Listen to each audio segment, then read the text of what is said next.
Assalamualaikum warahmatullahi wabarakatuh. Salam sejahtera bagi kita semua. Selamat datang di video roleplay kami. Pada kesempatan kali ini, kelompok kami akan menampilkan simulasi mengenai negosiasi antara PT Green Harvest sebagai pihak shipper yang merupakan perusahaan distribusi yang bergerak dalam pengolahan dan juga pengiriman produk pangan segar dan olahan, seperti sayur-sayuran, buah-buahan, dan juga produk siap saji. Di pihak lain, yaitu ada Transportasi X sebagai pihak karier yang bergerak dalam jasa transportasi distribusinya, dan juga bantuan seorang mediator untuk menemukan strategi distribusi yang paling efisien. Di video kali ini, kami membuat sebagai bentuk pemahaman kami terhadap konsep manajemen rantai pasok, khususnya perbandingan antara direct shipment, warehousing, dan juga cross-docking. Mari kita mulai. Selamat pagi semuanya, terima kasih sudah hadir pada hari ini. Pada hari ini kita akan membahas mengenai distribusi Green Harvest yang belakangan ini mulai bermasalah, terutama terkait kualitas produk dan juga efisiensi pengiriman. Saya di sini membantu agar diskusi dan negosiasinya berjalan lebih terarah dan sampai kita bisa menemukan solusi nyaman antara kedua belah pihak.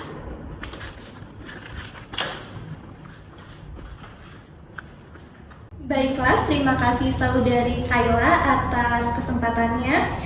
Sebelumnya di sini saya dan juga rekan saya sebagai perwakilan dari PT Green Harvest. Di sini kami ingin menyampaikan beberapa masalah dan juga kendala yang sedang kami hadapi beberapa minggu terakhir ini terkait jalur distribusi yang sedang diterapkan. Pada jalur strategi direct shipment, kami mengalami permasalahan khususnya pada rute dan juga waktu tempuh yang cenderung tidak efisien. Nah, dampaknya beberapa produk kami ini diretur oleh para konsumen karena kualitasnya itu menurun. Betul, dari QC, kerusakan paling banyak terjadi pada pengiriman siang hari.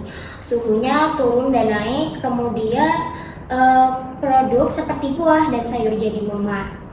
Selain itu, pada warehousing sebenarnya sudah stabil, namun penggunaan cold storage terlalu mahal.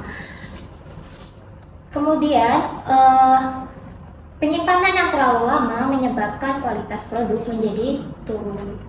Selain itu, pada jalur distribusi yang cross-docking dari kami ini mempermasalahkan, sebenarnya itu sudah cocok dengan produk kami, yaitu merupakan produk segar karena waktu penyimpanannya itu tidak terlalu lama. Akan tetapi dari kami sangat membutuhkan koordinasi dengan pihak carrier terkait rute dan juga rute, volume dan juga jadwalnya agar proses distribusi ini dapat berjalan secara efektif dan efisien.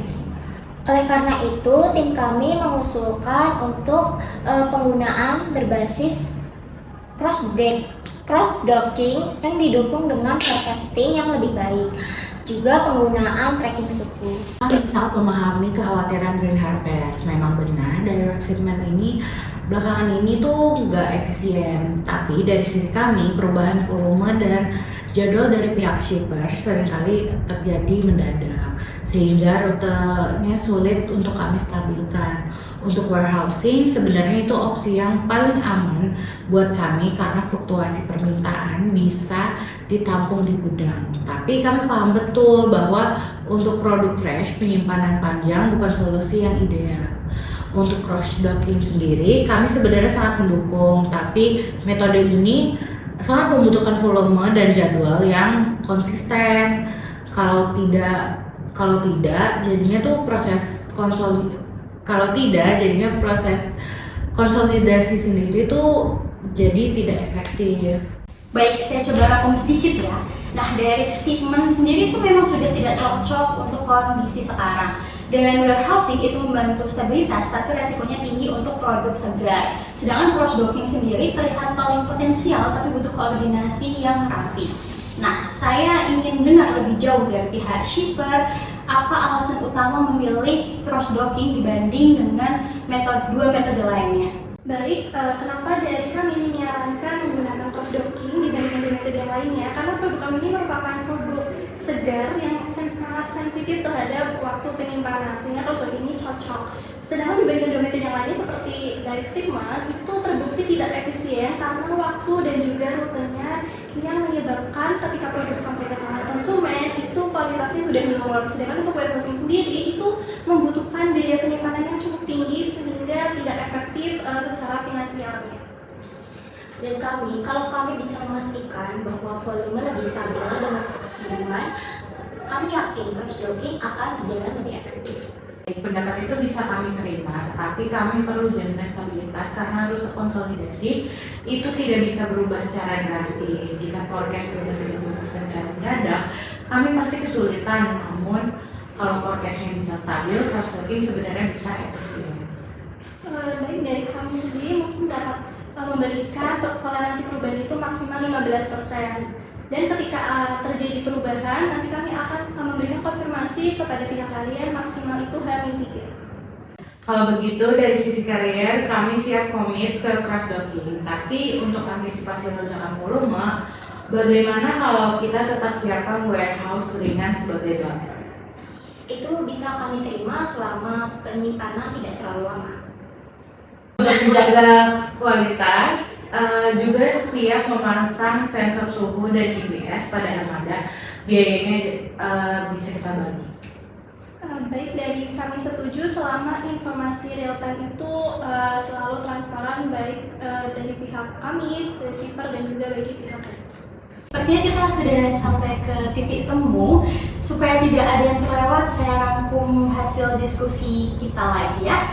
Cross-docking akan menjadi metode distribusi utama, dan warehousing ringan tetap disiapkan sebagai buffer jika ada lonjakan demand yang tidak terduga.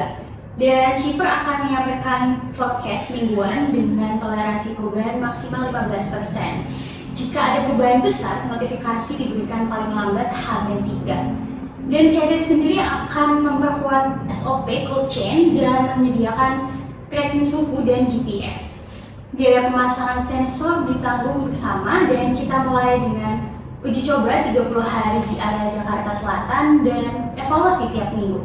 Kalau semua pihak sepakat, kita bisa mulai implementasi minggu depan. Terima kasih semuanya, diskusinya tadi cukup padat dan tapi jelas ya. Dan saya senang kita bisa menyelesaikan dengan sangat baik. Semoga kerjasama kita ke depannya semakin lancar, dan terima kasih atas waktunya.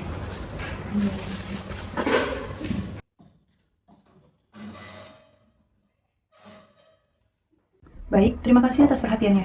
Dari diskusi pembahasan dalam simulasi rapat tersebut, bahwa kedua pihak telah sepakat bahwa direct shipment sudah tidak efektif dan juga warehousing yang berbiaya tinggi, sehingga cross-docking menjadi strategi distribusi utama yang paling sesuai untuk menjaga kualitas produk segar. Shipper yang merupakan PT Green Harvest berkomitmen memberikan forecast mingguan dengan toleransi perubahan sebanyak 15% dan juga notifikasi H-3 untuk perubahan besar.